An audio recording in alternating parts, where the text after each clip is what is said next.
21 જૂનને આંતરરાષ્ટ્રીય યોગ દિવસ જાહેર કર્યા બાદ પંચાયતથી લઈને દેશના પાટનગર દિલ્હી સુધી દેશભરમાં યોગાસન અને પ્રાણાયામના કાર્યક્રમ યોજાઈ રહ્યા છે. ત્યારે આજે મોરબી શહેર તેમજ તમામ તાલુકા કક્ષાએ યોગ દિવસની ઉજવણી કરવામાં આવી હતી. આ ઉપરાંત મોરબી જિલ્લા ભાજપના મહિલા મોરચા દ્વારા પણ યોગ દિવસની ઉજવણીનું આયોજન કરવામાં આવ્યું હતું. આયોજનમાં સ્વસ્થ અને આરોગ્યમય જીવન માટે મોરબી જિલ્લા ભાજપ મહિલા મોરચાના પ્રમુખ, ઉપપ્રમુખ સહિતના હોદ્દેદારો અને કાર્યકરો હાજર રહ્યા હતા અને યોગાસન કર્યા હતા. મારું નામ ભાવનાબેન અરવિંદભાઈ કૈલા, મોરબી જિલ્લા ભાજપ મહિલા મોરચાની પ્રેસિડન્ટ છું. આજે 21 જૂન 2024ના રોજ આપણે સૌ જાણીએ છીએ કે યોગા ડે આંતરરાષ્ટ્રીય 10મો યોગા દિવસ છે. આપણે સૌ સાથે મળીને ઉજવીએ છીએ.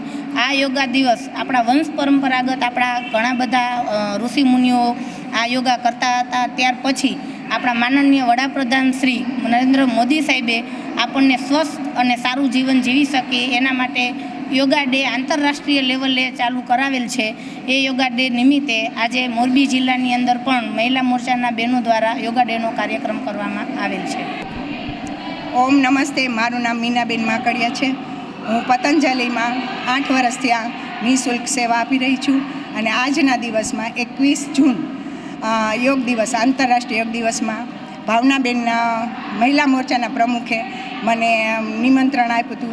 હું એ બદલ એનો આભાર માનું છું અને યોગનું કાર્ય અહીંયા અમે યોગ કર્યો અને બધાને યોગ કરાવ્યો. અને તમે બધા પણ યોગ કરો અને નિરોગી રહો. ઓમ.